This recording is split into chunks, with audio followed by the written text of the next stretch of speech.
Have you ever, like, felt utterly torn between the heavy, deep-rooted expectations of where you come from and the bright, shimmering promise of a completely different future? Oh, totally. It's such a heavy thing to carry. Right. It's this incredibly poignant, universally human dilemma.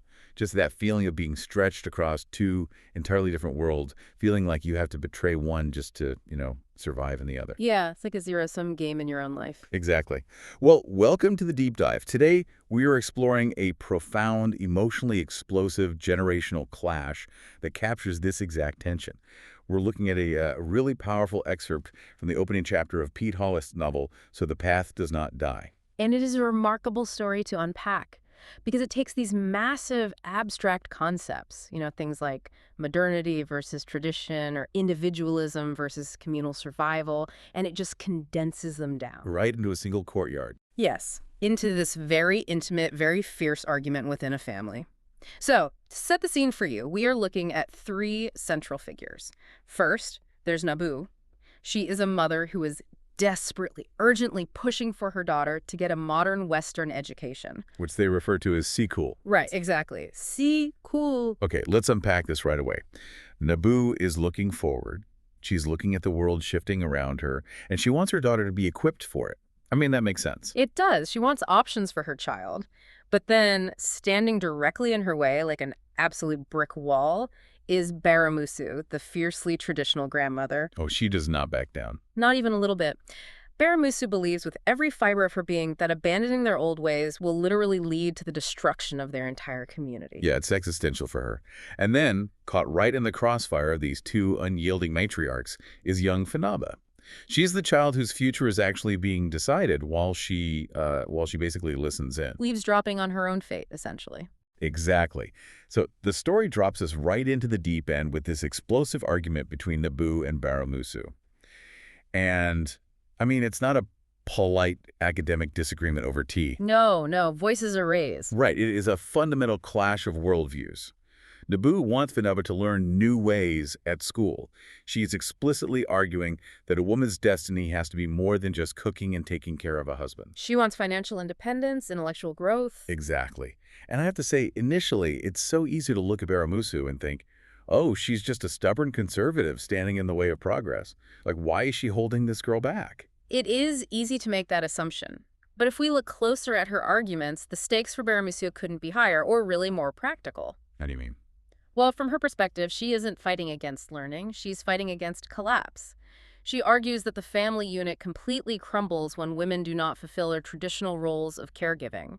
To her, it is the foundational glue of their society. Yeah, and Naboo tries to counter this by pointing out the flaws in that current system, right? She brings up this great example of old Mama Fatu's sons who went off to the city to seek modern wealth. Oh, that part is so telling. It really is. Naboo says, sure, they send money back, but does that paper money feed the elders? Does it bathe them? Exactly. Do these successful modern sons ever actually come back to provide the physical and emotional care that a community requires to function? Usually, no. What's fascinating here is how that specific example highlights the hidden costs of modernity. Naboo is trying to say the old ways are obsolete, but Baramusu points out that the new ways are already failing the community's most vulnerable people. Yes. And Baramusu weaponizes language and imagery so brilliantly to defend this worldview. Oh, her metaphors are incredible. When Naboo insists she just wants her daughter to taste the new ways alongside the old, Baramusu compares those new ways to strange food. Yes, the strange food warning. Right. She warns that you have to eat it in very small doses, otherwise you'll spend much of your time sick in the latrine. I love that line so much. It's such a visceral, grounded warning about how fast, unearned change can literally make a society sick. It is. But then she follows it up with something even more profound. It's a metaphor that really defines her entire philosophy. The elephant path. Yes. She tells Naboo, a wise woman walks through the high grass where the elephant has already trod. And then she says, so the path does not die. Do not follow footprints in the sand. That is just, it's poetry. It really is. If we unpack that imagery, the elephant's path represents ancient tradition. Think about it. An elephant is massive. It crushes the tall grass, it removes the morning dew, and it leaves a wide, safe, permanent trail. So that path is proven. Exactly. Countless generations have survived by walking it. You know what this reminds me of? It's like when your phone insists on a massive operating system update. Oh, okay. I see where you're going with this. Right, like Naboo is looking at the shiny new features, the sleek interface, the exciting new possibilities of this update. She wants to download it immediately. She wants the upgrade. But Baramusu is terrified that this new OS hasn't been beta tested. She's worried it's full of hidden bugs that are going to completely crash their entire social hard drive, just erasing all their data. That is a perfect way to frame it. To her, those footprints in the sand represent these modern imported ways. They're fleeting. The wind blows, the tide comes in, and the footprints vanish, leaving you completely lost in the wilderness without a guide. Exactly. Baramusu is looking at a societal ecosystem that has literally kept them alive for centuries. To suddenly abandon the safe, proven elephant's path for the unpredictable footprints of the white people's ways is, to her mind, incredibly reckless. It's gambling with their survival. Yes. But there's a tragic ripple effect to this clash, because while these two matriarchs are debating these high-level philosophical concepts of, tradition versus modernity, they don't realize there is an actual terrified child eavesdropping right outside the window. Oh, man, yeah. This drops us right into Finaba's internal crisis. The author describes her grinding her fists into the sun-baked earth, absolutely vibrating with panic. It's heartbreaking to read, because for Finaba, the consequence of Nabou's plan being sent to Sikul means she will be held back from the traditional female initiation ceremony. Right. And we really need to understand the weight of that word, initiation, in this specific cultural context. We do. For Finaba, missing this rite of passage isn't like, I don't know, missing a high school prom or skipping a graduation ceremony. No, not at all. It is the sole mechanism for becoming a recognized, integrated member of adult society. Exactly. And for anyone listening, think about how agonizing it is just to be left out of a group chat or uninvited to a social gathering today. It stings, right? It's awful. Now multiply that by 1,000. For Finaba, this isn't just FOMO, fear of missing out. It's total social exile. Her internal monologue is just devastating. She realizes that if she doesn't go through this ceremony, she won't be able to dance and sing with the other initiates. Yeah, she fears she will never be trusted by anyone in her village. She genuinely believes no one will like her, and no man will ever want to marry her. The terror of alienation is, like, one of the most powerful human drivers there is. Absolutely. As a child in a highly communal society, your identity is almost entirely wrapped up in your immediate community. You rely on them to reflect back to you who you are. Yeah, without them, you're nobody. Exactly. Finaba laments that she will be the one who does not belong, the one who is labeled not a woman. Lacking this communal initiation means a kind of total social death. She will be a ghost in her own village. It's sheer terror. She literally cries out under her breath, "Why is Mama doing this to me?" Which is such a tragic irony. It really is. Her mother, Nabou, thinks she is saving her daughter, giving her a brighter, whiter future. But Finaba feels like she is being actively destroyed by her own mother. Right, because for this little girl, this isn't an academic debate about the future of Africa. It's about pure, immediate survival. And Baramusu, with all her wisdom, recognizes this profound distress, doesn't she? She does. She sees that Finaba is practically paralyzed with fear and confusion about where she belongs.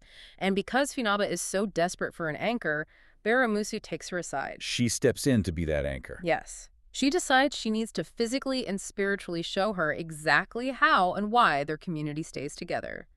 Which brings us to this incredibly beautiful, pivotal scene. They walk over to the forest side of the path, and Baramusu eases herself onto the ancient, sprawling roots of a giant baobab tree. The setting itself is so grounded and permanent. It is, and Baramusu shifts her role entirely here. She goes from being the angry, arguing matriarch in the courtyard to being a deeply nurturing teacher. A total shift in energy. Yeah. She tells Finaba something very striking. She says, "Your mother sends you to Sikul to learn the white man's stories, but she does not tell you the stories that make us women." It's a direct, pointed challenge to the entire curriculum of the Western education system. Oh, absolutely. Baramusu is pointing out that schools might teach you facts, they might teach you math and writing, but they do not teach you identity. They don't teach you your place in your lineage. So true. So she begins to sing and dance with Finaba, teaching her a song that calls back to the ancestors. And you can see them out of breath, smiling, completely connected in this shared rhythm. It's such a pure moment of joy. It is. And then Dimusu reveals something massive to this little girl. She says that the night before Finaba was born, the ancestors appeared and said they were sending one of their own to show the people the way back to the path. Wow. Yeah, she calls Finaba a Yelaba, a storyteller, a chosen leader. You can just feel the relief and the pride swelling in Finaba in that moment. She goes from feeling like an unwanted outcast to being told she is a vital, chosen part of the community's future. It changes everything for her. But Dimusu doesn't stop with just building up her confidence. She introduces the central metaphor of this entire story. The bird-scaring rope. Yes. They are walking back from the baobab tree, and Dimusu asks Finaba if she knows why they tie ropes all over the rice farm. And Finaba giggles, thinking it's an incredibly obvious question. She says it's to scare away the birds that want to eat the crops. And Dimusu asks, how do we do that? Right. Finaba answers that by pulling the big ropes tied to the little ones, they make a loud noise that scares the birds away. And this is the moment. This is where Dimusu drops the absolute core of her philosophy onto her granddaughter. She says, life is like the bird-scaring rope. The big and little ropes work together to protect the farm from the birds. It's so simple but so deep. And then she leans in right into Finaba's face, making sure she understands the gravity of this, and delivers the line that really anchors everything. She says, remember this. Life is when people work together. Alone, you are just an animal, so do not cut the rope. Here's where it gets really interesting for me. When I was reading this, I had this sudden realization. Oh, yeah. I was picturing the bird-scaring rope almost like a highly tuned biological defense mechanism, or like a complex security network. Okay, I like that. Right. If you take a single piece of twine and lay it on the ground, it does absolutely nothing. A bird will land right next to it, eat the rice, and fly away. The individual thread is useless. Totally useless. But when you create an interconnected web, tension is distributed across the entire system. When a thread appears, the birds, in this metaphor, a tug on one end, activates the whole network. The noise, the movement, the defense is entirely dependent on connection. If we connect this to the bigger picture, the profound philosophical divide between Nabou and Dimusu becomes crystal clear here. Yeah, how so? Well, Western education, the C-cool that Nabou wants for her daughter, inherently emphasizes individual achievement. You sit at your own desk, you take your own tests, you get your own grades, and you forge your own independent career. It's all about standing out. Exactly. You are essentially taught to cut the rope, to stand alone and be independent. But Dimusu is teaching a radically different worldview. In her eyes, individual identity, quite literally, does not exist outside the collective network. Wow. Yeah, that's heavy. To cut the rope isn't an act of liberation. It is an act of self-destruction. To stand alone is to become an animal. It is to lose your humanity. And the way it's described, this lesson feels almost supernatural to Finaba. As they stand near the dark edge of the forest, Finaba thinks she hears the forest itself booming with the words, "Remember, do not cut the rope." It's etched into her very soul. It is. She promises she won't cut it. Mm-hmm. But, as we know, a theoretical promise isn't enough for Dimusu. She has planted the seed, she has instilled the theory of the rope, but she knows she has to take drastic, permanent action to ensure Finaba is tied to it forever. Yes. The opportunity presents itself a week later. Ah, here we go. Nabou, the mother who is fiercely protecting Finaba from the initiation ceremony, has to travel out of the village. And the very moment the primary obstacle is gone, Dimusu makes her move. It's intense. It's early morning, the forest is alive with the sound of trilling birds and crickets, and Dimusu secretly grabs Finaba and takes her into the edgy, dim forest towards the fafei, the initiation house. Okay, hold on. I have to stop you there and push back on this a bit. Okay, go for it. Because up until this point, Dimusu has been this wise, nurturing figure teaching beautiful metaphors about community. But this, waiting until the mother leaves town and physically dragging a terrified child into the dark woods behind her mother's back. It's a sharp turn. I'm struggling with this. That feels less like community building and more like borderline abuse, or at the very least, a massive betrayal. How does the narrative justify that? It's an incredibly uncomfortable moment, and you're right to feel that friction. The narrative doesn't necessarily ask us to agree with Dimusu's ethics, but it does ask us to understand her desperation. Her desperation, right. Remember, in Dimusu's mind, if Finaba misses this ceremony, she is socially dead. To Dimusu, she isn't kidnapping a child. She is rushing a dying patient to the hospital while the mother is refusing treatment. Wow, okay, that shifts the perspective. So she views it as a life-saving intervention. Precisely. And what happens next is highly ritualistic. Barmasu stops and begins to physically prepare Finaba.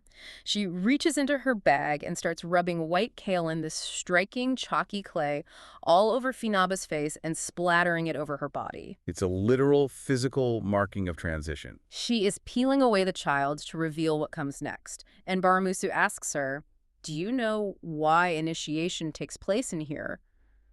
Deep in the forest. And Finaba guesses what a lot of us might guess. She thinks it's a secret. She says it's so men and children won't know what women do. But Barmasu corrects her with a much deeper truth. Yeah. She explains that initiation, like life itself, is a journey into the unknown. In the dark forest, you come face to face with the unknown, terrifying parts of the world, and more importantly, you face the unknown parts of yourself. This raises an important question. Wait, no, I'm stealing your catchphrase. I'll take back. This raises an important question about why human societies use pain and fear as bonding agents. Exactly. Why is it always so intense? Because think about military boot camps or intense athletic training. When you go through something difficult and unknown with a group of peers, it strips away your individuality and forces you to rely on each other. So the pain isn't an accident, it's the glue. The pain is a feature, not a bug. Baramusu is explaining the psychology of the crucible. She tells Finaba, "In here and in life, you survive best when you can give strength to others and draw some from them when you need it." That's profound. It is meant to forge an absolutely unbreakable psychological bond between these girls so that later in life, when they face famine or childbirth or illness, they will survive it together. Right. The tension of the ropes is forged in that forest. Right, in the crucible. Baramusu then wraps Finaba in a lapa, a traditional skirt-like garment, and says something incredibly haunting. "Soon you will die, and a woman will be born." So what did this all mean for Finaba? There's this vivid, lingering detail right at the end where Finaba finally smiles, but the author describes it as a smile frayed by apprehension. Yeah, that phrasing is brilliant. She has heard the rumors from the older girls. She knows the initiation is going to be incredibly painful. Yet, paradoxically, she is happy. It is a stunning reflection on how unimaginably powerful the human drive for acceptance really is. Yeah. This young child is willingly walking toward known, impending suffering. She is embracing the literal death of her childhood simply to ensure she isn't left standing outside the circle. It's hard to wrap your head around. She is willing to pay the ultimate physical and emotional price just so her friends will stop calling her a child, and so she will finally, truly, securely belong. It's a profound sacrifice made at the altar of community. She is trading her physical autonomy and her individual freedom for the safety, the identity, and the protection provided by the group. The elephant's path might be safe, but you have to surrender yourself completely to the herd in order to walk it. That's exactly it. It's a tension that I think everyone listening navigates in some form or another. We might not be facing a literal forced initiation, but we constantly ask ourselves, how much of myself do I owe to the people who came before me? And how much do I sacrifice to fit into my family's expectations versus how much do I owe to the independent future I want to build? Right, it's universal. Well, we have really unpacked a fierce foundational battle today. On one side, we explored the allure of those isolated, unpredictable footprints in the sand, representing the exciting but, dangerously disconnected modern individualistic ways. And on the other side, we examine the deeply interconnected bird-scaring rope. Right, representing the safety but also the incredibly heavy, sometimes painful demands of communal tradition. It really makes you think about the ropes in your own life and your own culture. What are the networks, the family traditions, the societal expectations you are tied to right now? Are those ropes holding you back from progress? Pulling you away from new opportunities? Or are they the only things keeping the birds away when your world gets dark and threatening? It's a question without an easy answer, much like the conflict between Nabou and Barmasu. Both women are acting out of a fierce, protective love, even if their methods are completely opposed. Exactly. And as we wrap up our exploration today, I want to leave you with one final lingering thought to mull over, something that really complicates this whole picture. Okay, let's hear it. We know Barmasu's entire philosophy is built on trust, interconnectedness, and community. Do not cut the rope, she warns. But think about her actual The actions. kidnapping. Right, in her desperate, secret attempt to make sure Finaba didn't cut the rope of their cultural heritage. She waited until Nabou left town to take the child into the forest. Yeah, that betrayal. The Dimusu, the ultimate defender of communal unity, actually cut the most important rope of all, the rope of trust within her own family by betraying her daughter-in-law the moment her back was turned. Does the survival of a culture justify the deception of a mother? That is the ultimate muddy water of this conflict. To save the path, she felt she had to walk in the shadows. Let that sit with you as you navigate the footprints and the ropes in your own life. We want to thank you so much for joining us for this deep dive. Keep questioning the world around you, and we'll see you next time.